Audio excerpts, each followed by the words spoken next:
Hindi lahat ng bida sa Olympics ay nakikita sa podium. May ilang tahimik na katuwang sa likod ng bawat laro at competition. Mula sa China, may report si Eugene Fernandez. Madalas na inaabangan ng mga atletang sasabak sa pinakamalaking palaro sa mundo, ang Olympics. Ngunit sa likod ng bawat medalya, record at makasaysayang tagumpay, may mga kumpanya sa likod ng pagdaraos. Gaya ng Taishan Sports Industry Group mula sa Shandong, China. Isa ito sa pinakamalaking sports service at equipment providers sa buong mundo.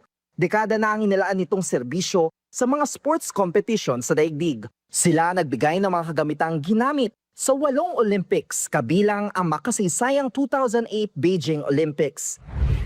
Ngayon nga ay nandito tayo sa loob ng Taishan Sports Group Museum kung saan makakakita tayo ng napakaraming sports memorabilia, kabilang na yung mga equipment na ang Taishan Sports Group mismo ang nag-provide para sa mga kilalang sports event.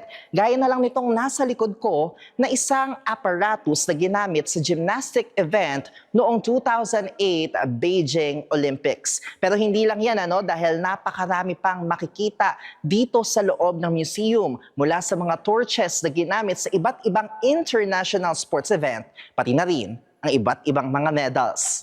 Habang papalapit ang 2028 Los Angeles Olympics, abala na muli ang kumpanya sa paghahanda dahil sila pa rin ang magpo-provide ng mga kagamitan para sa gaganaping Olympics. After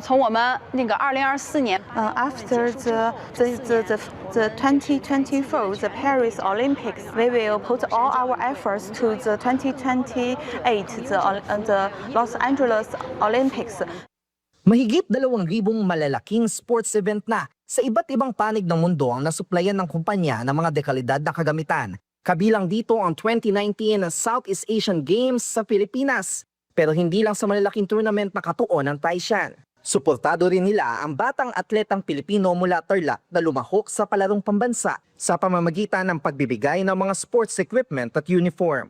They are given us the outfit for Taekwondo and the table tennis. Hindi lang naman sa skills at endurance ng bata nakikita yan, pati doon sa quality ng materials na gagamitin nila which are Olympic level para masanay na sila if in case they will compete for such competition, the international arena. Habang papalapit ang Olympics, patunay ang Taishan Sports Group na hindi lang mga atleta ang may mahalagang papel sa tagumpay ng isang palaro. Kasama rin sa success story ang mga nakasuporta sa likod ng bawat manlalaro. Mula dito sa Shandong, China, Eugene Fernandez, IBC News.